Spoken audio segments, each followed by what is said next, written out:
Bien, vamos a resolver ejercicios como les dije, de exámenes anteriores. Comenzamos con el ejercicio número 43, que es de probabilidades. Dice así: los turistas que visitan la playa Geneva son 70% extranjeros y 30% nacionales, y llegan a la playa en vehículo o en avión. La probabilidad de que los extranjeros lleguen en avión es del 90%, mientras que la probabilidad de que los nacionales lleguen en vehículo es de un 70%. Pues la pregunta es, ¿cuál es la probabilidad de que un turista llegue en avión? Ve que el turista puede ser nacional o extranjero. Estamos hablando de turista. Turista puede ser nacional o extranjero. Pues vamos a ver, en probabilidades, ¿se acuerda que nosotros teníamos la probabilidad de A, la probabilidad de B, la probabilidad de lo que fuera? En este caso, el ejercicio lo que dice, digamos, voy a ponerle que extranjeros, la probabilidad de E es un 70%. La probabilidad de N es un 30%. ¿Qué es lo que indica? Que el 70% extranjero, el 30% nacional. Indica también el problema que los extranjeros que llegan en avión es un 90%. ¿Qué implica eso? Que hay un 10% que no llegan en avión. Y también hay nacionales que llegan en vehículo, 70%. ¿Qué indica o qué implica eso? Que hay un 30% de que no llega en vehículo. Puede llegar, ¿cómo se llama? Caminando, puede llegar en bus, puede llegar como sea. La pregunta es, ¿cuál es la probabilidad de que un turista llegue en avión? Ok, si nosotros vemos, por ejemplo, ¿cuál es la probabilidad que un extranjero llegue en avión? Nosotros teníamos que un 70% son extranjeros y el 90% llega en avión. Entonces, si yo multiplico 70 por 90, lo que me está diciendo es que el 63% de los extranjeros llegan en avión. Por ende, es lo mismo decir que si llegasen, que si el turista no llega en avión, llega en otro medio. Entonces sería 1 menos el 90%, o sea, el 10%. Y eso implica que el 7% llega, digamos, en otro medio, en carro o otro medio, no en avión. Si nosotros hacemos lo mismo con los nacionales, ¿cuántos nacionales llegan en avión? Entonces, si tenemos que el 30% son nacionales y llegan en vehículo, entonces, en avión, entonces lo que estoy haciendo es 1 menos los que llegan en carro. O sea, el 70% llega en vehículo. Entonces, 1 menos el 70%, el 30% llega en avión. Y entonces, ¿cuántos llegarían en carro? El 30%, el 30% por el 70%. O sea, quiere decir que el 21% de los nacionales llegan en carro. Pero, ¿qué nos están preguntando a nosotros? ¿Cuál es la probabilidad de que un turista llegue en avión? Entonces, ¿cuántos llegan en avión? Ve que aquí tenemos un 63% llega en avión y un 9% llega en avión. Ambos sumados nos va a dar el 72%. Quiere decir que aquí la respuesta correcta es la D. Entonces, la respuesta correcta es la D. La D, ¿verdad?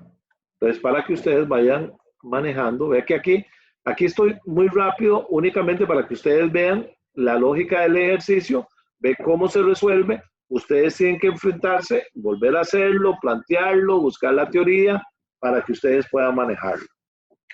No es tan fácil, más estos aspectos que ustedes tuvieron que haber visto en estadística 2. Okay, seguimos para ir identificando. Dice, la demanda de pelotas de fútbol en una tienda de artículos deportivos se pronostica utilizando la siguiente ecuación. Esta es la ecuación. ¿Qué es lo que significa? Que si yo varío la variable X, que es la variable independiente, voy a encontrar la variable independiente que es Y. Y es el pronóstico o la cantidad. Dice, donde X es el número de meses que la tienda ha existido.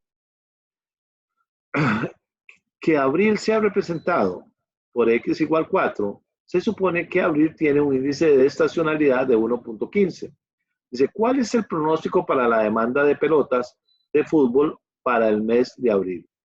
Recuérdense ustedes que nosotros teníamos que era 98 por 2,2.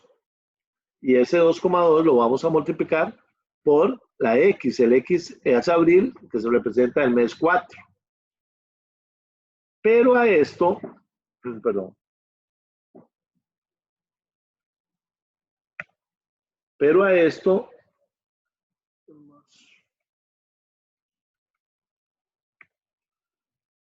a esto, ¿qué es lo que sucede? Tiene un índice de estacionalidad. Era como cuando estábamos sacando la descomposición de series de tiempo. A esto hay que multiplicarlo por el índice de estacionalidad, que era 1.15. El índice de estacionalidad era 1.15. Entonces, la proyección más cercana, al redondeado al entero más cercano, es 122.82. Quiere decir que el más cercano es 123, ¿verdad? Entonces, la respuesta es la C. ¿Ok? Es la C. Esto para que vayan viendo cómo son las preguntas. Hay algunas muy pequeñitas, ¿verdad? Que nada más ustedes tienen que manejar, digamos, los conceptos y poder hacerlo. En algunas otras, ustedes tienen que utilizar las fórmulas que ya le hemos dado. Vamos con el ejercicio 41. Ve que son de marcar con X, ¿verdad? O poner valores ahí. Dice, la demanda, y aquí tiene digamos, una diferencia en lo que hemos estado viendo. Dice, la demanda diaria de periódicos de los últimos 10 días ha sido la siguiente. Entonces nosotros tenemos 12, 13, 16, 15 hasta el 15. Dice, lista de la más antigua a la más reciente. Pronóstico de ventas para el día siguiente utilizando una media móvil ponderada de 3 días. Ve que aquí le están diciendo qué método de proyección utilizar. Es un promedio móvil ponderado de 3 días. Pero le indican que los pesos son 3, 1 y 1. El peso más alto es para el número más reciente. O sea, ¿qué es lo que significa? Que si yo quiero sacar eso en porcentajes, yo tengo 5, ve que tengo 3, 1 y 1, entonces lo puedo representar que este es el primero es el 60%, el otro 20 y 20. ¿Cómo se obtiene eso? Bueno, sumo los valores, serían 5 dividido entre 10 y multiplico por cada uno de ellos, ¿verdad? Para obtenerlo. Ahora sí, me dicen que debo hacer un pronóstico movible de 3. Entonces, ¿qué es lo que hago yo? Utilizo las fórmulas que hemos visto. De aquí hasta los 10 días y pongo las ventas y saco el pronóstico. ¿Cómo era que se sacaba el pronóstico movible? El pronóstico movible, recuerden ustedes que lo que hacíamos era encontrábamos los valores, acá y lo que hacíamos era sacar el promedio. ¿Qué es lo que pasa ahora? Que el promedio, ve que ya ustedes tienen una ponderación, que el más reciente, o sea, el dato 3 va a ser por un 60%, el dato que sigue va a ser por un 20% y el otro dato va a ser por un 20%. ¿Para qué? Para que ustedes puedan cumplir con la condición de que hay pesos. ¿Verdad? Esos pesos lo que significa es ponderaciones.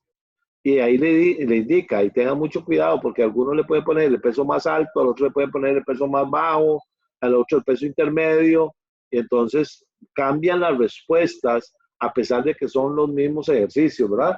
Porque eso es lo que hacen, toman un ejercicio y cambian los valores. Ahora bien, ¿qué es lo que nos estaban, no, lo que me estaban preguntando? Me estaban preguntando con respecto a que hagamos el pronóstico de ventas para el día siguiente, o sea, el periodo 11. ¿Qué es lo que hacemos? Entonces, si ya yo tengo el primer dato, de nada más lo que hago es jalarlo hacia abajo y ella me va a dar los demás valores, ¿verdad? De lo que me dice que el pronóstico de ventas para el próximo mes, el próximo día 11 sería de 14. O sea, que la respuesta es la opción B. Respuesta B. Ahora bien, yo continué con el ejercicio y saqué el error. El error no se lo están preguntando, pero puede ser que le pregunten a ustedes todos esos mismos datos y encuentren el error. ¿Cuál es el error? La diferencia que hay entre las ventas reales y el pronóstico. Ve que aquí lo tenemos. Y recuerde que para sacar el MCC se utiliza nada más la diferencia. Y para sacar el error medio cuadrado se utilizan los valores absolutos de ellos. Entonces, ustedes pueden, en un ejercicio, podrían preguntarles por el error medio cuadrado, por el error nada más medio, y le podrían preguntar por cualquiera de los datos que tengan acá. Acá lo único nuevo, y es lo que tienen que saber, es que hay una ponderación. Cuando le venga con pesos, lo que significa es que tenemos tres valores. En este caso, que tienen una ponderación 3, 1 y 1. Pero, ¿cómo saco eso? Lo que ustedes tienen que saber es que tienen, por ejemplo, tendrían 3, 1 y 1. Entonces, la sumatoria de eso, que es 5. Entonces, ¿cuánto representa este del total, verdad? Del total. Es un 60%. ¿Cuánto representaría los otros dos? Un 20%. Bueno, aquí se lo puse, ¿verdad? Aunque yo lo puse nada más aquí para que vean de a dónde sale esa ponderación. ¿Qué pasa si aquí hubieran sido 8, 2 y 4? Bueno, ahí estaba. Pues ya tiene las ponderaciones y esa es la que ustedes utilizarían, ¿verdad? De nada más, cuando se acuerden de eso, nada más buscan y ya lo manejan. ¿Qué pasaría si fueran solo dos datos? Entonces, nada más le ponen 0 y ella automáticamente le saca los demás. Recuérdense que la suma de las probabilidades tiene que ser 1, ¿verdad? Entonces, ustedes tienen que manejar ese concepto, ¿verdad? Ahí está cómo se obtuvo eso. Para que vayan viendo cómo se maneja eso. Vamos a ver otro ejercicio. Este ya sí es un poquito más grande y ha sido la falla de muchos a la hora de hacer, ¿cómo se llama? Este examen, que son los árboles de decisión. Entonces dice que la empresa Microsoft Corporation tiene 100 millones sobrantes de fondos de inversión. Ha decidido invertir la cantidad completa a un año de acciones o bonos, pero no en ambos. O sea, o lo invierte en bonos o lo invierte en acciones, pero no en ambos. Después de invertir el fondo completo, ya sea en acciones o en bonos, pero no en ambos, un año más, ve que hay un año más, el objetivo es maximizar el valor monetario esperado del fondo al final del segundo año. Las tasas de interés anual sobre las inversiones dependen de la situación económica, como se muestra en la siguiente tabla. Entonces tenemos, si hay crecimiento, un 20% en acciones o un 5% en bonos. Si fuera digamos, un estado de naturaleza de recesión, en las acciones habría un 10% de disminución y en los bonos un 10% de aumento. Y en una etapa de depresión, el 50% se viene abajo los bonos, las acciones, perdón, y aumenta un 20% los bonos. Dice además, las respectivas probabilidades de crecimiento, recesión y depresión del primer año son 70, 30 y 0. Si ocurre el crecimiento en el primer año, estas probabilidades son las mismas para el segundo año. Pero si ocurre una recesión en el primer año, las probabilidades cambian de 20 para crecimiento, 70 para recesión y 10 para depresión para el segundo año. Dice, analice el árbol de decisión para identificar la política óptima y realice su estrategia de inversión. Y entonces le están diciendo, haga la estructura del árbol. Ese tiene un valor.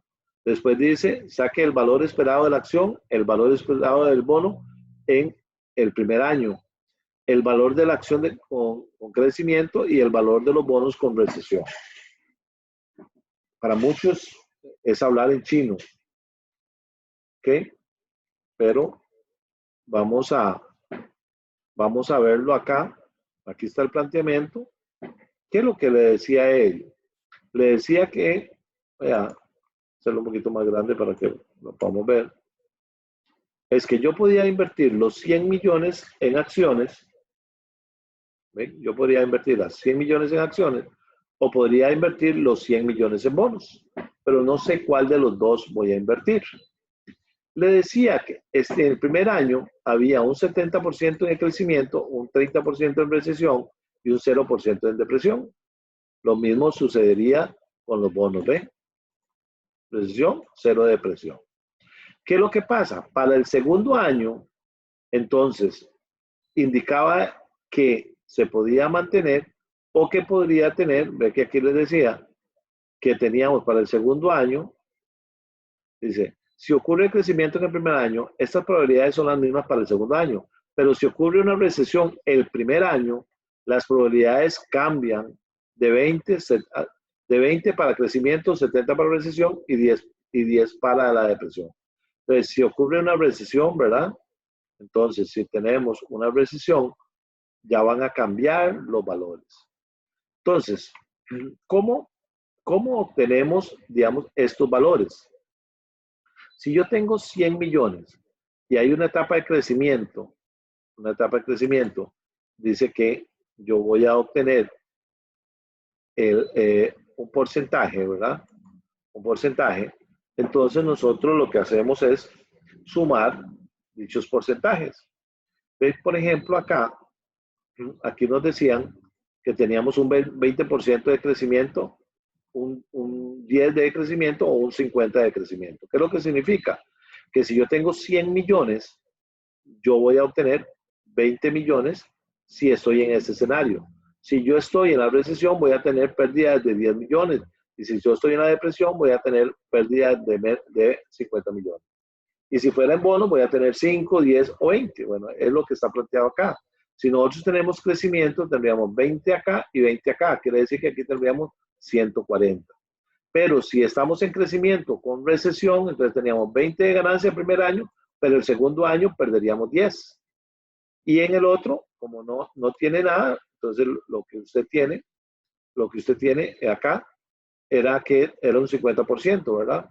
Entonces, usted lo que tenía, ganabas 20 acá y perdía 50 acá. Aquí, digamos que tenía 120, aquí 50, le quedan 70. Bueno, y así cada una de las ramificaciones. Vamos a ver si lo vemos desde este lado. Si fueran los bonos, yo estuviera en una etapa de recesión, entonces, lo que decía era que si yo estaba en bonos y una etapa de recesión, tengo 10% de ganancia. Entonces, si tengo 100 millones, voy a ganar 10 millones. Y aquí tendría 110. ¿Qué pasaría si estamos en crecimiento? Bueno, me ganaba un 5 millones. Entonces tendría 100 más 10, 110, más 5, 115. Y así sucesivamente. Y después, lo que hago es hacer las ramificaciones, ¿verdad? 140 por el porcentaje, ¿verdad? Acá, 110 por el porcentaje, 70 por el porcentaje, y esto me va a dar 131. De igual forma, acá me va a dar 82, ¿ok? Aquí 111.5, aquí 120, y entonces aquí escojo, tengo 131, pero al 70%, más 82 al 30%, ¿ok? Y aquí es 0, ¿verdad? Entonces, esto nos va a dar 116,3. Y aquí nos va a dar 114.5. Entonces, aquí la primera pregunta decía, ¿cuál es el VEN de la acción? Aquí el VEN de la acción de los 2 años va a ser 110. El VEN significa el valor esperado, ¿verdad? 116. Y el de las acciones van a ser 114. Esas son las dos preguntas que tenemos acá. Ahora le pregunta, ¿cuál es el valor de la acción con crecimiento? El valor de la acción con crecimiento. De la acción con crecimiento es de 131. Y nos preguntaban, ¿cuál es el valor de los bonos de recesión? ¿Okay? Entonces tenemos los bonos con recesión de 120. Y ahí está resuelto el casito este de árbol de decisión. Como le digo, no es tan fácil porque tiene que ver todas las ramificaciones, ver todo eso, pero eso lo que estamos ahorita es como que ustedes vean la base y se puedan sentar a analizarlo y puedan ir resolviendo. Vamos a ver otro ejercicio. Dice, en el entorno, quienes toman las decisiones conocen con certeza la consecuencia de cada alternativa u opción de decisión. ¿Cómo se llama eso? Se llama toma con decisiones de incertidumbre. No, porque aquí se conoce con certeza, ¿verdad? Dice, toma de decisiones con estrategia, tampoco. Toma de decisiones con indiferencia, tampoco. Pero esto sí es una toma de decisiones con certidumbre. O sea, cuando usted toma decisiones, conociendo con certeza las consecuencias, entonces estamos hablando de que estamos tomando decisiones con certidumbre. Entonces, la opción es la opción E. Okay. Seguimos.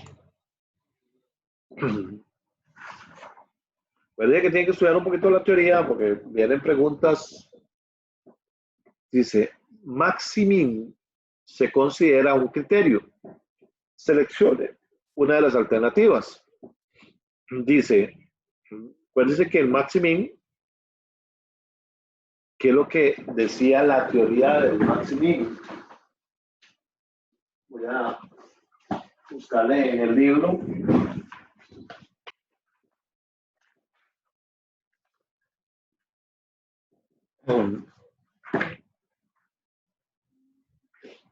Nosotros teníamos... No era que de la máxima se escogía la menor, profe. Ajá, así es. Pero entonces, así es la realidad. Pero en criterio, ¿cómo era que se llamaba? Pesimista. Optimista. ¿Cuál? El pesimista, ¿no es? El pesimista, sí. Es pesimista. Pero quería para que la definieran. Me dice que el criterio Maximin se emplea para encontrar la alternativa que maximiza el pago o consecuencia mínima de cada una de las alternativas.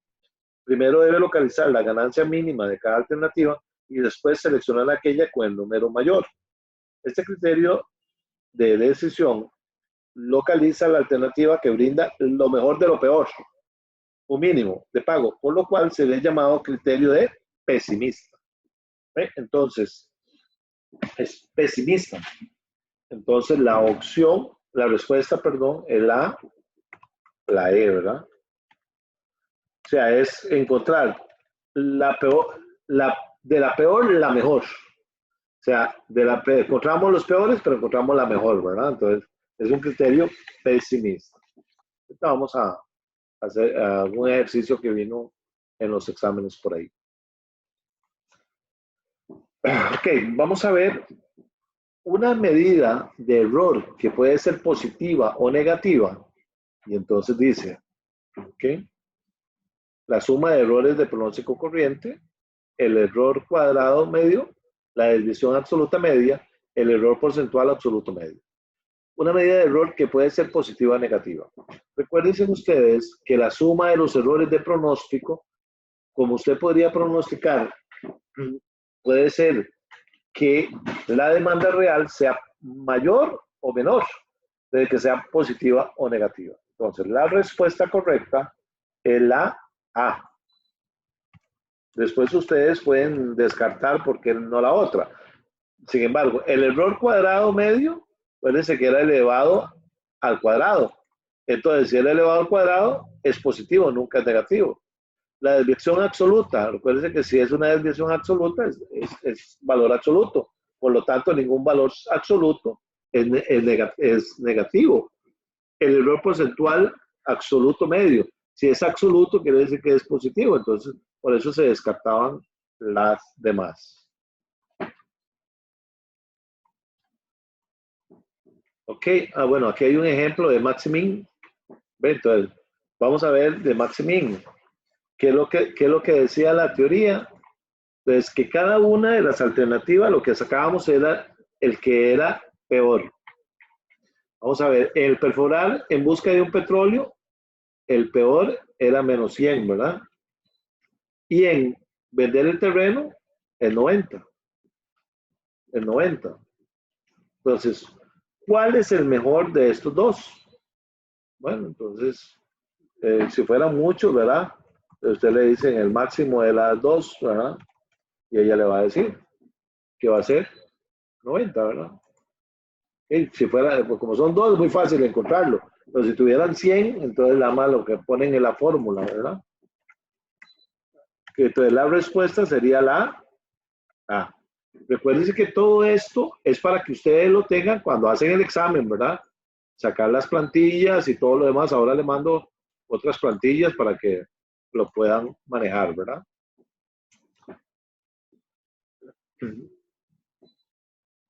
Ok, vamos a ver el ejercicio 33. Dice, una encuesta de investigación de mercados está disponible por 10,000. ¿Qué es lo que significa? Que si usted quiere hacer una investigación, ya tiene que pagar 10,000 de la investigación de mercados. Usando un análisis de árbol de decisión, se encuentra que el valor monetario esperado sin la encuesta, pues, ¿qué quiere decir? Que si yo no hago la encuesta, tengo 62,000. Pero si yo hago la encuesta, ya esto tengo que restarle los 10,000 de la encuesta. Entonces ya me está quedando acá, que son 52,000. Dice, si el valor esperado de la información de la muestra es de 7,000, entonces el valor esperado, yo espero 7,000 menos 7,000. Entonces, ¿cuál es el valor monetario esperado de la encuesta? ¿Qué quiere decir? Que yo sí hice la encuesta. Entonces, si hice la encuesta, ya yo tengo que restarle los 10,000. Pero el valor esperado van a ser 7,000. Entonces, en realidad, el valor monetario que yo voy a esperar son 45,000. Entonces, la respuesta correcta es la B. Es la B. ¿Okay? Ahí háganle un poquito de números ahí para que vayan viendo de dónde sale y por qué sale, ¿verdad? Preguntas que uno no esperaría que entraran, ¿verdad? Pero entró el semestre pasado también.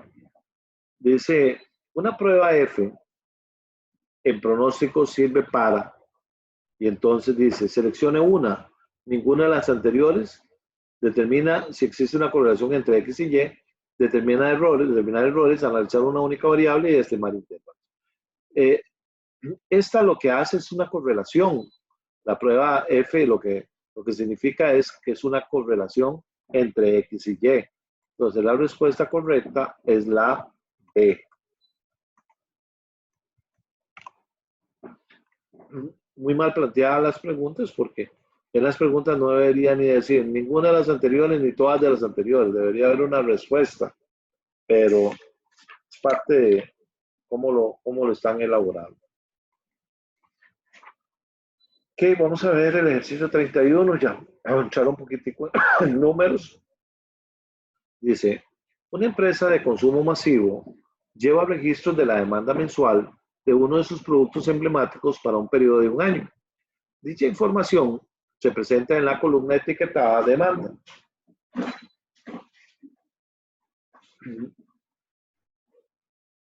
En la imagen a continuación, se requiere utilizar el método de suavizamiento exponencial. Suavizamiento exponencial simple, considerando para el parámetro de suavizamiento un alfa de 0,5. Obtener el pronóstico del periodo 13, mes de enero del año siguiente. Entonces, recuerden que ustedes tienen yo les había dado esto, sin embargo, les voy a mandar todas las plantillas, ¿verdad? Aquí, ¿qué es lo que tenemos? Bueno, que tenemos unas ventas de enero a diciembre. Aquí las puse. ¿Okay? ¿Cómo se sacaba el pronóstico, verdad? Acuérdense. Como aquí nos están diciendo que hay un alfa de 0,5, ¿verdad? Aquí lo puse, de 0,5. Y lo que me estaban pidiendo es el año 13. Entonces, ¿qué es lo que pasa? Que solamente hay un periodo que hay que correr.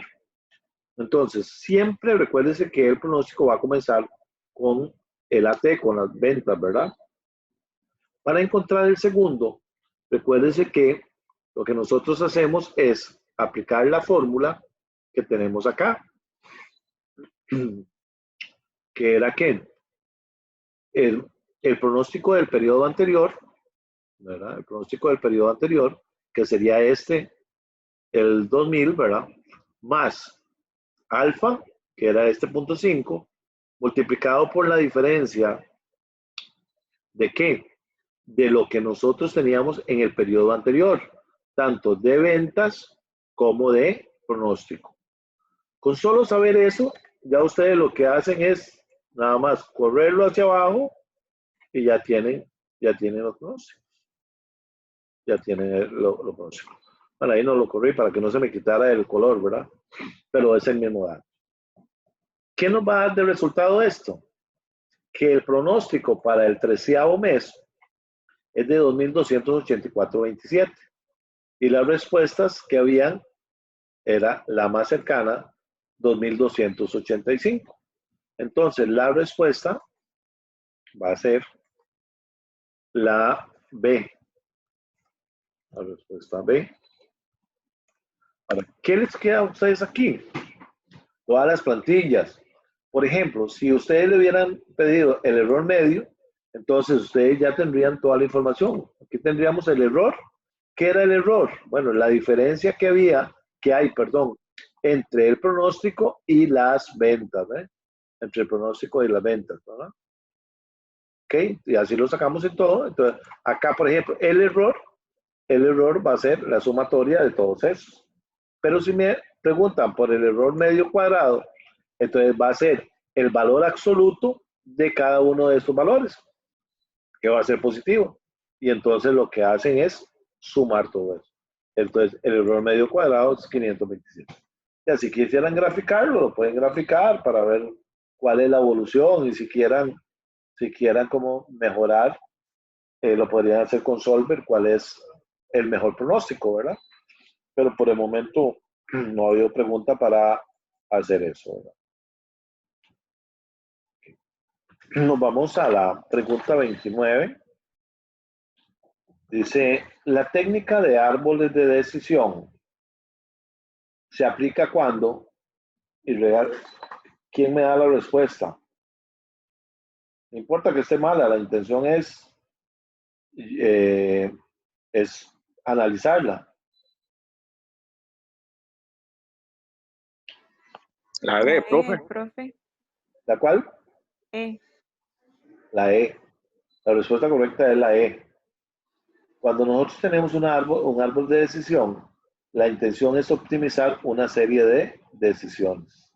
¿Sí? Entonces, la respuesta correcta es la E. Eso nos permite un árbol de decisiones, ¿no?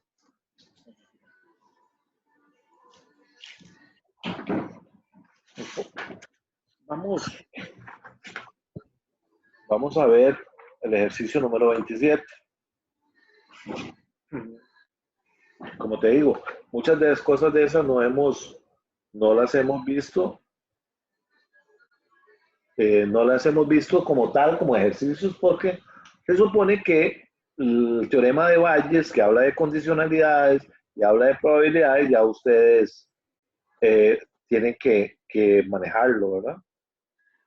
Entonces, para que vamos a verlo, ¿verdad? Entonces dice, una fábrica de celulares dispone de 2 máquinas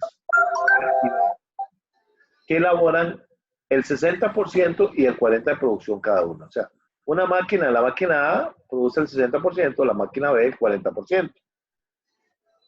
El porcentaje de celulares defectuosos que produce cada máquina es el 5 y el 10% respectivo. La pregunta es, ¿cuál es la probabilidad de que el celular haya sido fabricado por la máquina A sabiendo que es defectuoso? Volvemos. Que se dé el evento A, o sea, que la máquina produzca el 60% en A y el 40% en B. Y la probabilidad que exista un defectuoso en A es un 5% y que exista un defectuoso en B un 10%. Entonces, si me preguntan cuál es la probabilidad de que el celular haya sido fabricado por la máquina A sabiendo que es defectuoso, entonces nosotros lo que tenemos es una formulita. Lo que nos dice la formulita es que es la probabilidad de que de A, digamos en este caso, el 60%, por la probabilidad de que sea defectuoso en A, dividido entre la probabilidad de que sea defectuoso, Entonces, si ustedes ven ahí, ya yo les puse la fórmula. Entonces, lo que nos daría, ¿okay?, acá es que esto es un 43%. Bueno, pero ¿de dónde sale la probabilidad de D? La probabilidad de D, ve que es, ¿qué tan, vamos a ver, cuántos defectuosos de A salen y cuántos defectuosos de B salen? ¿Ok? Entonces, ¿cuántos defectuosos de A salen? Si yo produzco el 60%, y me sale un 5%, pues yo tengo defectuoso un 3%. Y si yo produzco 40 y me sale un 10% defectuoso, quiere decir que la suma de ambos es lo que a mí me sale defectuoso, es un 7%, y es lo que tengo acá. Entonces, como la fórmula es la probabilidad que sea defectuoso de A por la probabilidad de A, dividido entre la probabilidad conjunta de que todos le salgan defectuosos. Pero lo que me va a dar es un 43%. Por lo tanto, la respuesta correcta es la A. La A. ¿Ok? Vamos a ver otro ejercicio de pronóstico, el ejercicio número 26. Dice que las ventas de cajas de galleta de Girl Scout durante un periodo de 4 meses se pronosticaron de la siguiente manera. Entonces tienen que se pronosticaron 100, 120, 115, 123. Y los resultados reales durante los 4 meses fueron de 110, 114, 119 y 115. Y nos preguntan, ¿cuál fue el MAT del pronóstico en el cuarto mes? ¿Sí? Entonces, vamos a ver. Recuérdense que para sacar el MAT, yo necesito sacar la diferencia entre las ventas reales y el pronóstico. Acuérdense aquí que las ventas reales son estas, 110, 114, 119 y 115. Y las ventas proyectadas eran 100, 120. Entonces sacamos la diferencia entre las ventas reales y las ventas pronosticadas. Lo que hacemos es sacar la sumatoria y recuerde que el MAT es el promedio. Lo pueden sacar como promedio de una vez o eventualmente la sumatoria la dividen entre la cantidad de datos. Y entonces nos dice que el MAT es 7. Miren que esa fórmula ya lo vimos, pero ya ustedes la pueden tener acá o lo pueden sacar de lo que yo le di, que era el MAT, ¿verdad? El MAT es la diferencia entre las ventas reales y las ventas pronosticadas. Entonces acá la respuesta correcta es la D. Es la D. Ok. Vamos a ver otro ejercicio.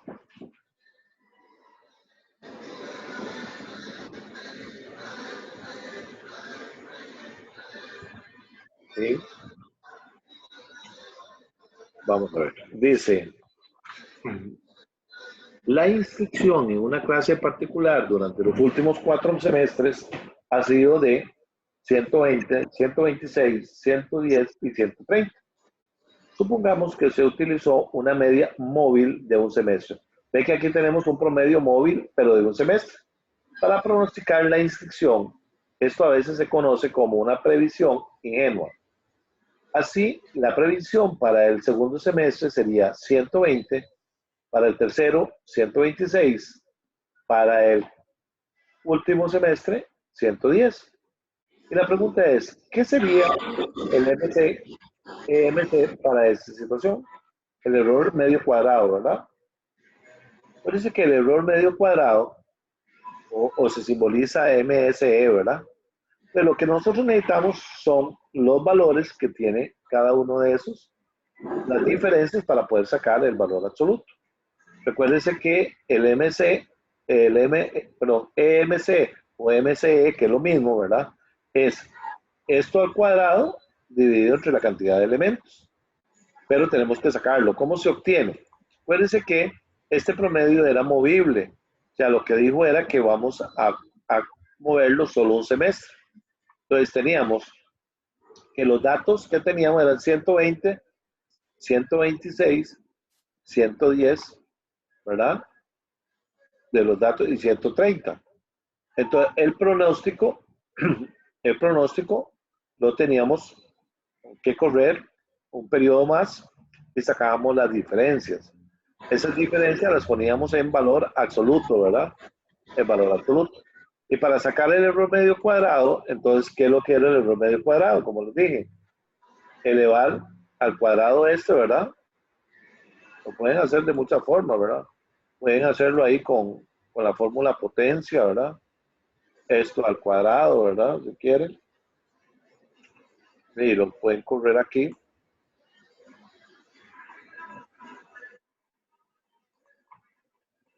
Aquí lo pueden sumar, si quisieran, ¿verdad? Ahí lo tienen. Y si quieren sacar el promedio, ¿verdad?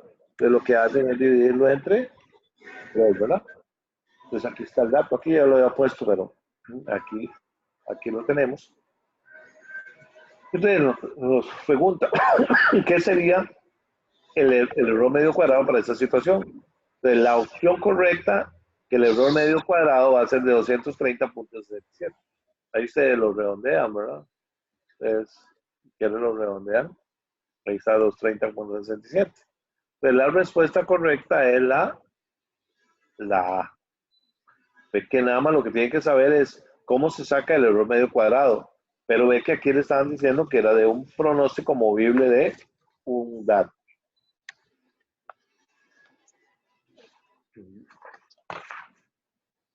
Otro de estadística ahí. Dice, de 200 estudiantes que tomaron el curso de métodos cuantitativos 1, 160 aprobaron el examen. ¿Qué es lo que significa? Que el 80% aprobó el examen. Dice, el primer examen. 140 el examen final. Entonces el examen final, 140, o sea, el 70%. Y 124 los dos exámenes. Ve que ya tengo la probabilidad conjunta. Los dos. Entonces dice, sea A, el evento de aprobar el examen parcial A, y B, el evento de aprobar el examen final. ¿Cuál es la probabilidad de que un estudiante reciba una calificación de aprobación en este curso? Entonces, es A o B, ¿verdad? ¿Se acuerda que la probabilidad era que se diera el evento A más la probabilidad que se diera el evento B menos la probabilidad que se diera el evento A y B conjuntamente? Entonces ahí lo que hice fue ponerle la fórmula. 0,80 más 0,7 menos 0,62 y eso me va a dar cuál es la probabilidad de que un estudiante haya recibido una calificación aprobatoria. Entonces la respuesta correcta es la D.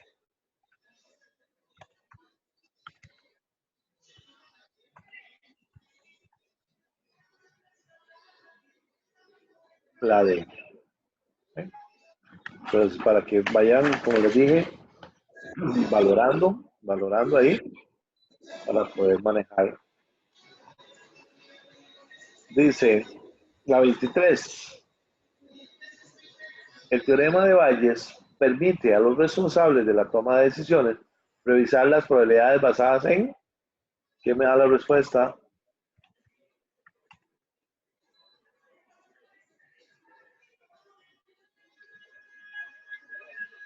Revisar las probabilidades basadas. ¿Cuál?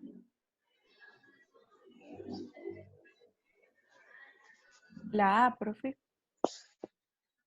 La A. ¿Por qué? ¿Por qué creen? Recuérdense que el teorema de Bayes, lo que nosotros no sabemos, no conocemos, ¿verdad? porque vamos a tener una combinación de probabilidades. Entonces nosotros podemos hacer una serie de probabilidades conjuntas.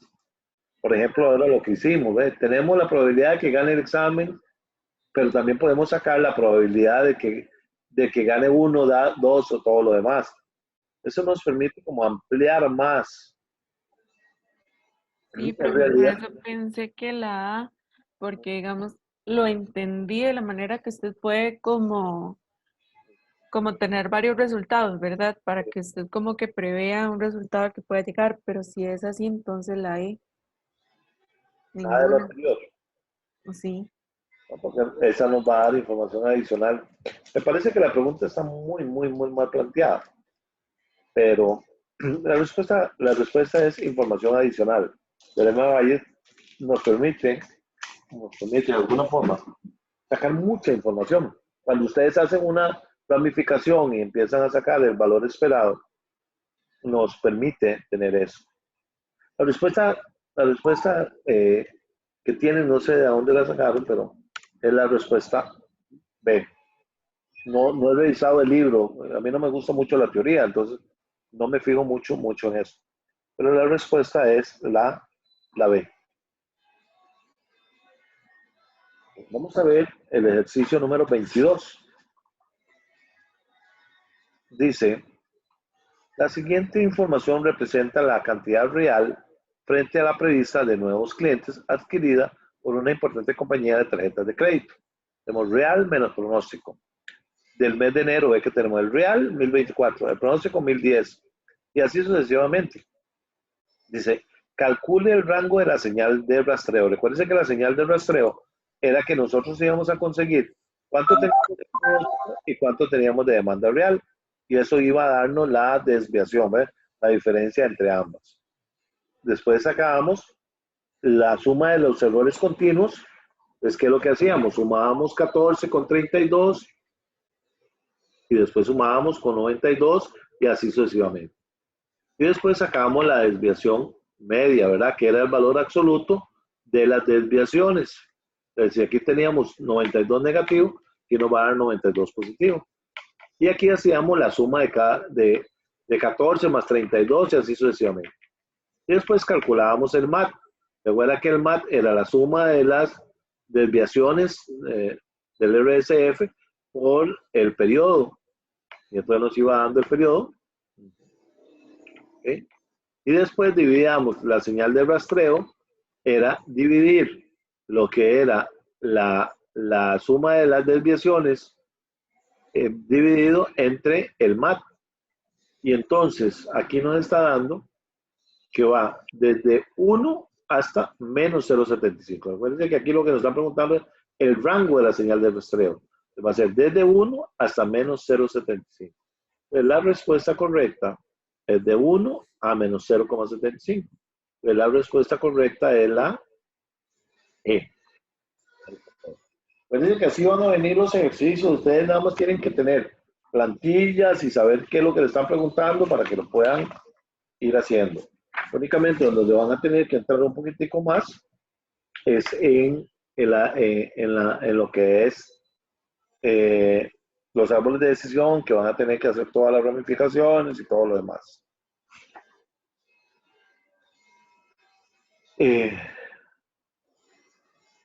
Acá, por ejemplo, una pregunta mal planteada, pero no importa, vamos a ver qué es. Dice, la técnica de suavización exponencial simple se caracteriza por contar con dos variables de atenuación, no necesariamente. No contar con variables de atenuación, no, porque tiene que haber por lo menos una variable. Estar basada en la experiencia, no necesariamente. Dice, ninguna de las anteriores y todas las posteriores. Si son todas las anteriores, pensaría que ninguna de las anteriores. Y en realidad, la respuesta correcta es que no es ninguna de las anteriores. La opción correcta es la D. Como le dije, está muy mal planteado porque no deberían venir ni preguntas de ninguna ni de todos. Pero por lo menos en el examen pasado salió una pregunta similar a esa. Vamos con el ejercicio 20. ¿Quién me da la respuesta? En el movimiento general, la tangente descendente rota por una serie de tiempos. Pero por la definición de La E, profe. La E. Es una tendencia. O sea, ¿cuál es el movimiento generalizado? ¿Para dónde va? ¿Hacia arriba? ¿Hacia abajo? ¿Cuál es el movimiento que tiene? Este tipo de cosas. La respuesta correcta es la E. Es una tendencia.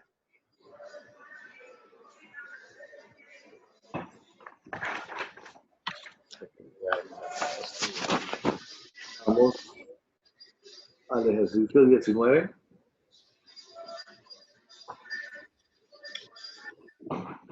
Dice que la distribuidora S.A. es una empresa que distribuye productos tecnológicos de proveedores ubicados en los Estados Unidos.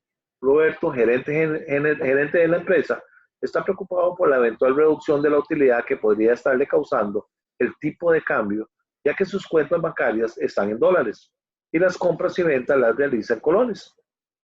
La empresa dispone de $40,000 en efectivo y acaba de ganar una licitación con el ICE por la venta de 50 computadoras portátiles, las cuales compró a un proveedor local a un precio de $370,748 cada una el 4 de abril pasado, y se espera que el ICE les pague el 6 de mayo. El tipo de cambio para el 4 de abril fue de 529.64, la compra, y 542.23 la venta, según el Banco Central. A continuación se presenta el tipo de cambio del Banco Central. En la gráfica se observa el comportamiento de los últimos 30 días, datos del 4 de abril al 3 de mayo. Se le pide, utilice dos métodos de pronóstico, la línea de regresión y el promedio móvil doble de tres periodos. Y utilizando el error medio cuadrado, seleccione el método de pronóstico que mejor se ajusta a la serie de datos. Pronostique el posible tipo de cambio que tendrá el 6 de mayo del método escogido. De los dos tenemos que escoger uno. B. Calcule el rendimiento que se obtendrá en esta venta al ICE. Si el margen de utilidad que utiliza la compañía es del 4% sobre su precio de costo en colones. Y C. ¿Se ve afectada por una pérdida cambiaria este margen de utilidad? ¿Verdadero o falso? ¿Ok? Y entonces vienen los tipos de cambio. ¿Ok? Aquí se los puse. Aquí puse los tipos de cambio. Entonces, por ejemplo, está que el 22 de abril está en 541 y el 3 de mayo está en 543.95. Ve que teníamos dos.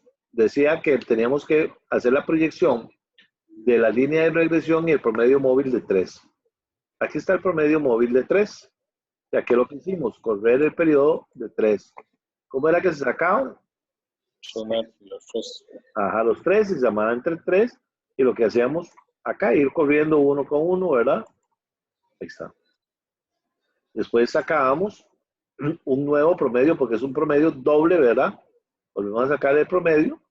Después lo que era el valor de A y el de B y la multiplicación de cada uno de esos, ¿verdad? Acuérdense que era una formulita, ahí está cada uno.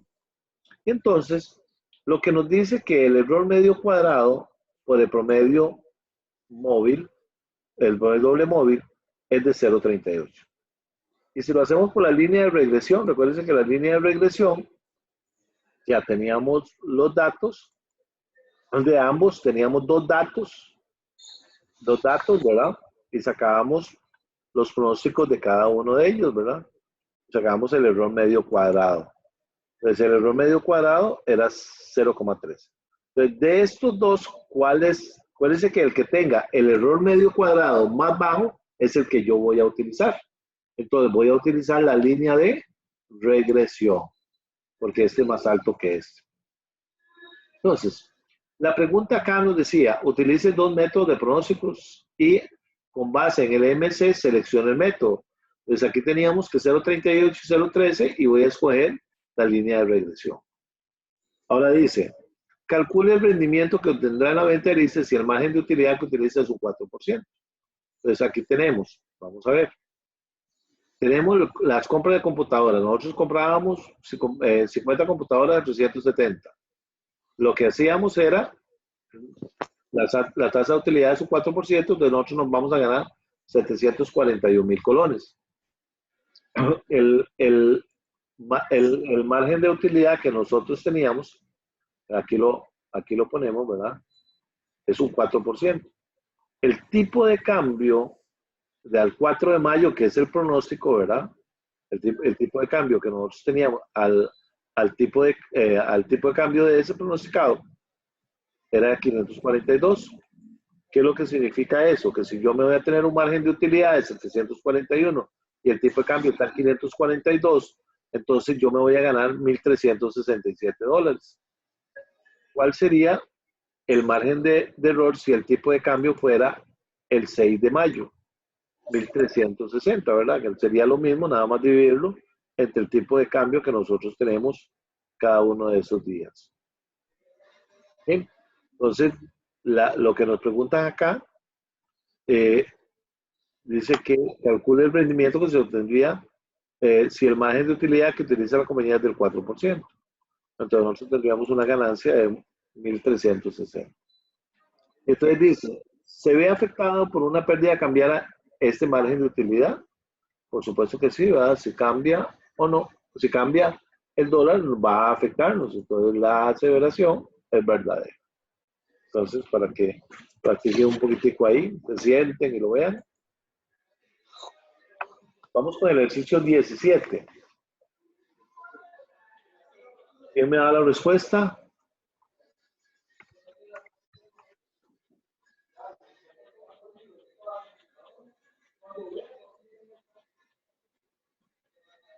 ¿Qué son los estados de la naturaleza? Por ejemplo, recesión, auge. ¿Cuál sería la respuesta? La C. La C, ¿verdad? La C, ¿verdad? ¿Por qué? Es un resultado o ocurrencia sobre lo que el tomador de decisiones no tiene control. Eso es lo que nosotros llamamos en economía variables exógenas. Hay variables endógenas y hay variables exógenas. Esas son variables exógenas, o sea que yo no puedo controlar, como el tipo de cambio, como digamos, la devaluación, todo ese tipo de cosas. Seguimos con el ejercicio número 16. Bueno, ahí está la respuesta. Dice, el criterio bayesiano se aplica cuando tenemos problemas probabilísticos. ¿Okay? Y el Bayes lo que tenemos es probabilidades condicionales. O sea, siempre que tenemos una condición, estamos aplicando el criterio de Bayes. Cuando hacemos una ramificación en el árbol de decisión, lo que estamos haciendo es poniendo condicionalidades, una variable condicional. Entonces nos vamos al ejercicio número 14. Entonces, una diferencia entre la proyección de tendencia y la línea de regresión, ¿cuál es?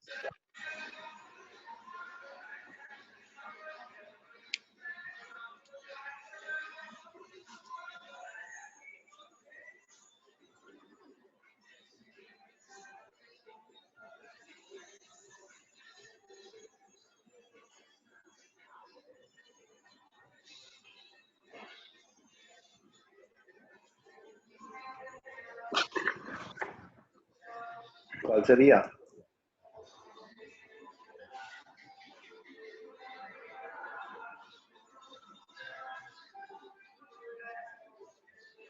Que la respuesta es la B. La respuesta es la B. En la proyección de tendencia, la variable independiente siempre es el tiempo.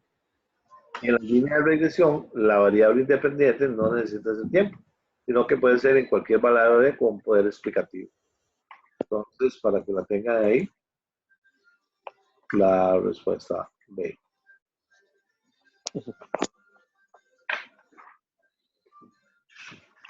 La 13.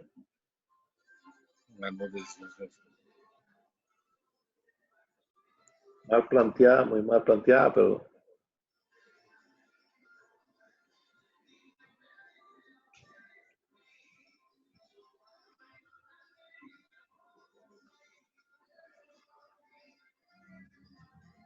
sería Todas. Todas. así es. La C. Serían todas las anteriores. Pero como les digo, yo no pondría ni nunca ni todas. Pero ahí, así están planteadas. Se las estoy transmitiendo para que vean cómo pueden venir. Vamos con la 11. Esta sería la respuesta.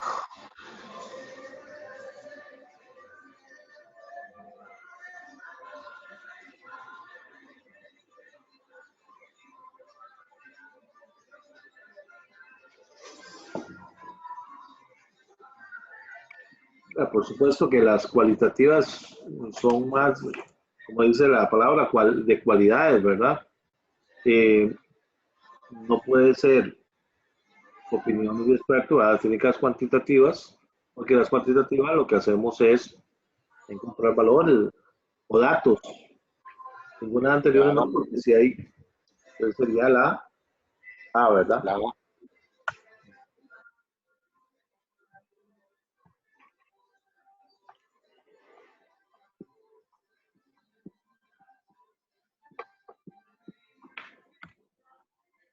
Ah. Ok, vamos a ver esta, que así muy probablemente, ¿verdad?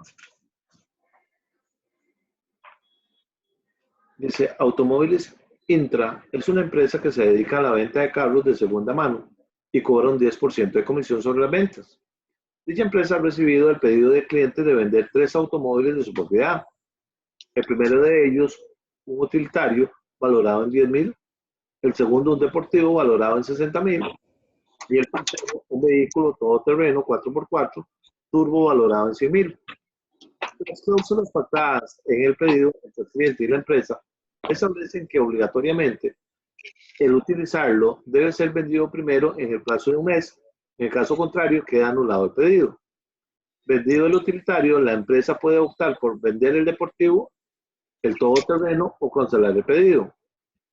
Por último, una vez vendido el segundo vehículo, la empresa podrá cancelar el pedido o vender el tercer coche. Los gastos de publicidad que estima la empresa que serán necesarios para vender dichos automóviles, así como la probabilidad de vender cada uno de ellos, vienen dados en la siguiente tabla. Entonces aquí viene, el utilitario va a gastar 2 millones o lo que fuera ahí, no hay ningún problema, ¿verdad? Con el valor, usted lo puede poner en miles, en cientos, 40%, el 80%, y el 70% si fuera todo terreno. Dice, sin embargo, si se deja de último el todoterreno, la probabilidad de lograr una venta exitosa se invierte. Entonces, vea lo que sucede, ¿verdad? Yo tengo una propuesta o no acepto la propuesta. Si no acepto la propuesta, sería 0. Si acepto la propuesta, vendo el utilitario o anulo ella. ¿Okay? Si vendo el utilitario, acuérdese que puedo vender como segundo punto el deportivo, el todoterreno, pero puedo cancelar la venta. Si vendo el deportivo, acuérdese que hay 2 condiciones. O lo vendo o no lo vendo. Si lo vendo, puedo vender el 4x4 o lo puedo cancelar. Y si vendo el 4x4, lo vendo o no lo vendo. Y cada uno de esos tiene un rango. ¿Okay? De igual forma, si no, recuerde que había una condición ahí, que si no lo vendo, tiene que invertirlo, ¿verdad? Entonces, aquí están planteadas todas las ramificaciones. Como les digo, yo se los puse ahí resuelto para que ustedes vean de a dónde sale y ustedes se puedan sentar y analizar qué es, de dónde salen los montos y todo lo demás, ¿verdad? Entonces, para que ustedes puedan indicar cuáles o cómo se hacen los árboles de decisiones. Entonces, para que lo manejen, dice, la pregunta decía, ¿debe aceptar la propuesta del cliente? Si ustedes ven, tendríamos aquí, si aceptamos la propuesta, tenemos una pérdida de 88, o no aceptar la propuesta de 0. Entonces, en ambos casos no gano, en ambos casos pierdo. Y lo que mejor perdería es no aceptar la propuesta, quedaría en 0 que antes de perder. Entonces, la pregunta aquí, ¿debe aceptar la propuesta? No. No. Y aceptar la propuesta del cliente, ¿cuál es el valor esperado?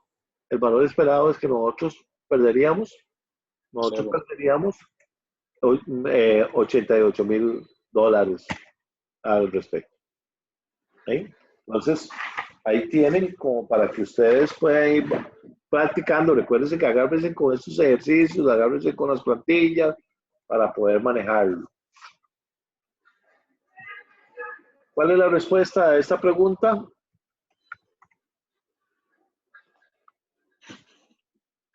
Probabilidad dado que tuvo lugar por un evento dado que otro tuvo lugar. La D, profe. No, la D no. La A.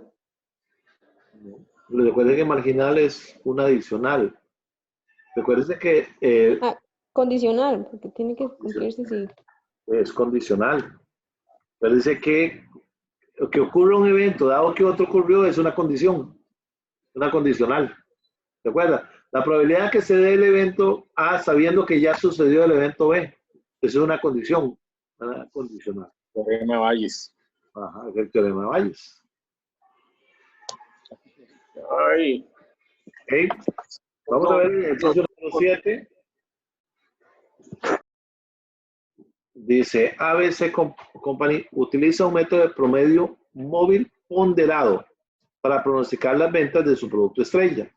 Asigna un peso, ¿ven? Aquí tenemos un peso de 5 a la demanda del mes anterior, 3 a la demanda de hace 2 meses y 1 a la demanda de hace 3 meses.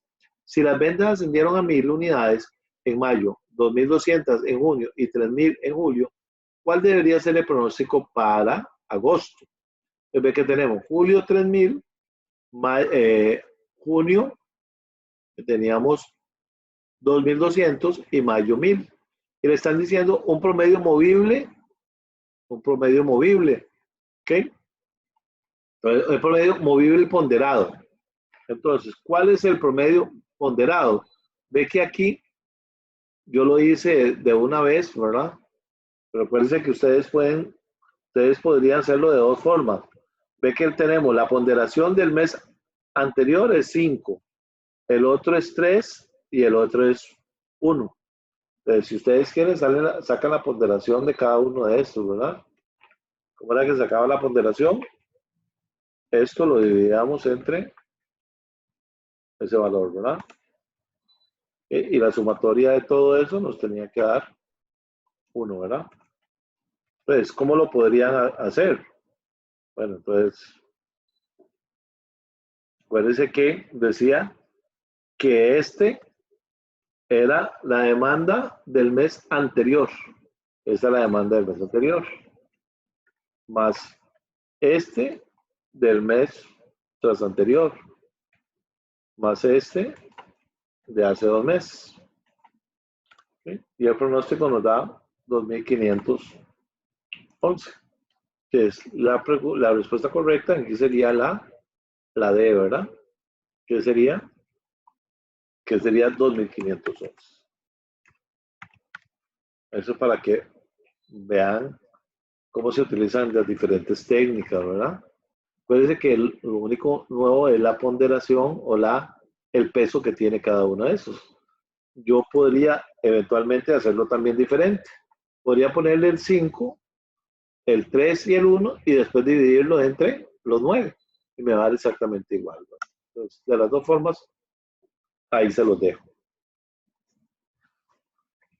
Ok. Veamos otro que puede venir. Dice, Mark M. acaba de ser despedido como gerente de librerías de la universidad por fijar precios demasiado bajos, solo 20% por encima de la venta al por menor sugerida. Está considerando abrir una librería competidora cerca del campus y ha comenzado un análisis de situación. Hay 2 sitios posibles en consideración. Uno, que es relativamente pequeño, mientras que el otro es grande. Si abre el sitio 1 y la demanda es buena, generará un beneficio de 50,000. Si la demanda es baja, perderá 10,000. Si abre el sitio 2, la demanda es alta, generaría un beneficio de 80,000, pero perderá 30,000 si la demanda es baja. También tiene la opción de no abrir en ninguno de los sitios. Cree que hay un 50% de probabilidad de que la demanda sea alta. Un estudio de mercado costaría 5,000. La probabilidad de una buena demanda, dada un estudio favorable, es el 80%. Y la probabilidad de una buena demanda de un estudio favorable es el 0,1. Hay un 60% de probabilidad de que el estudio sea favorable. ¿Cuál es el beneficio de utilizar el estudio? Valor esperado. Entonces, están las ramificaciones.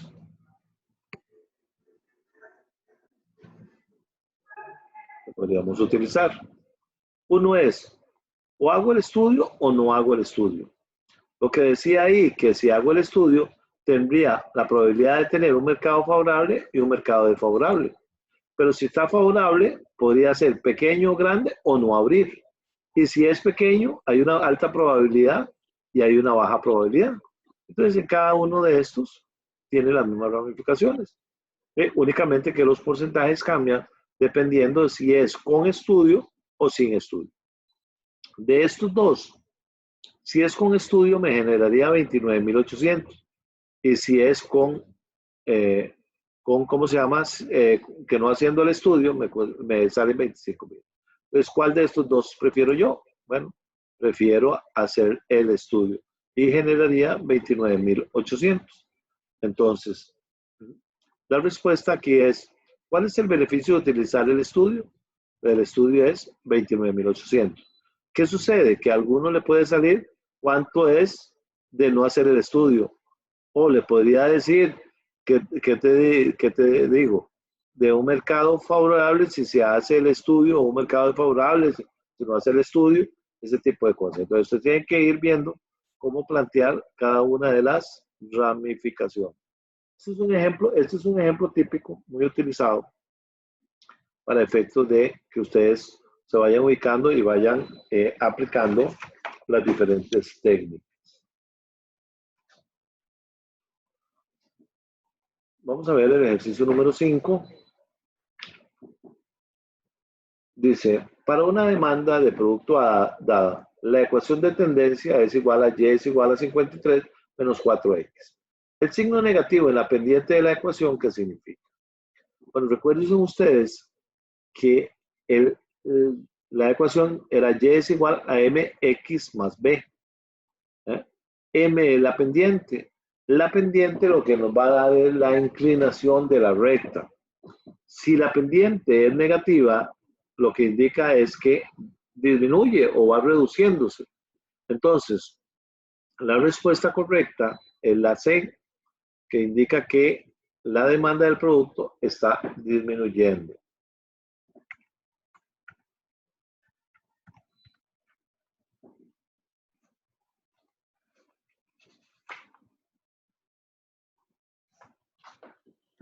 Que el valor esperado de una distribución discreta, recuerden que es discreta, que son números enteros, ¿verdad?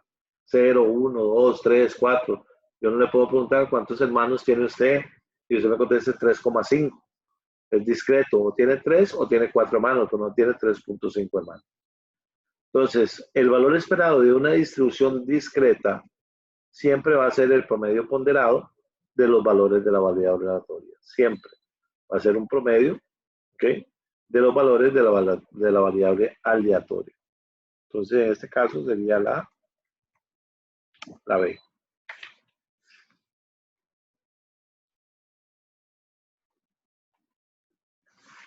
Y vamos al ejercicio de pronóstico. Dice que los últimos 4 meses de venta fueron 8, 10, 15 y 9. Y los últimos 4 pronósticos fueron de 5, 6, 11, 12.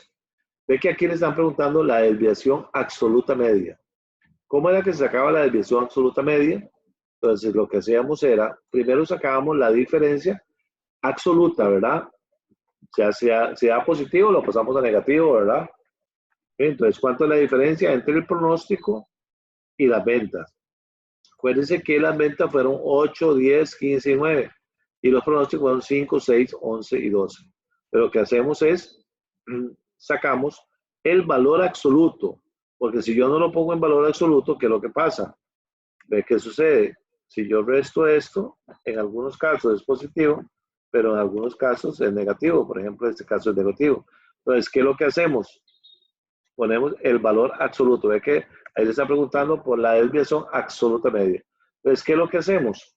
Sacamos el valor absoluto de cada uno de esos, lo sumamos o le ponemos promedio, el promedio de eso. O sumamos todos los datos y dividimos entre 4, ¿verdad? Entonces, la desviación absoluta media es de 3,5. Entonces, sería la respuesta correcta, sería la D.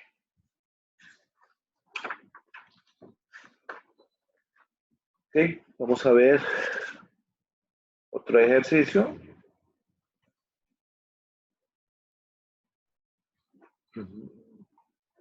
Dice, la inscripción en una clase particular para los 4 últimos semestres ha sido 120, 126, 110 y 130, incluidos los más antiguos hasta los más recientes. ¿Ok? Dice, desarrollar un pronóstico de inscripción el próximo semestre usando un suavizado exponencial con un alfa de 0,2. Supongamos que hay una previsión inicial para el primer semestre de 120. Creo que este lo hemos hecho, pero no con suavizamiento. ¿Ok? Este sí nos están preguntando por suavizamiento. Entonces, recuerden lo de suavizamiento. Recuerden que nosotros lo tenemos los datos reales. ¿Cómo sacamos los demás valores? Parece que el primer término siempre se va a poner ahí, ¿verdad? El segundo término se va a componer de la formulita, ¿verdad? De atenuación, ¿verdad? Que lo que decía que era alfa por el valor real más 1 menos alfa por el valor proyectado o atenuado, ¿verdad? Anterior. Y después lo que hacíamos era nada más correr los demás valores. Y aquí encontramos cuál es el pronóstico, digamos así, cuánto era el pronóstico para el quinto año, para el quinto semestre, perdón. Entonces nos estaban preguntando desarrollar un pronóstico de inscripción para el próximo semestre. Estábamos en el semestre 4. Voy a quitarle esto porque no es por mes, aunque utilicé la misma fórmula, ¿verdad? Para el pronóstico sería 121.17. Bueno, pero además de eso, les dejé ahí la plantilla para sacar el error cuadrado, ¿verdad? Ok. La desviación media absoluta. Okay. Y con diferentes atenuaciones. Aquí estaba con un 12, aquí estaba con un 6. ¿Ok? Para que pudieran, digamos, manejar si le preguntaban que hagan una comparación entre los dos. Entonces, la respuesta correcta era la C, ¿verdad?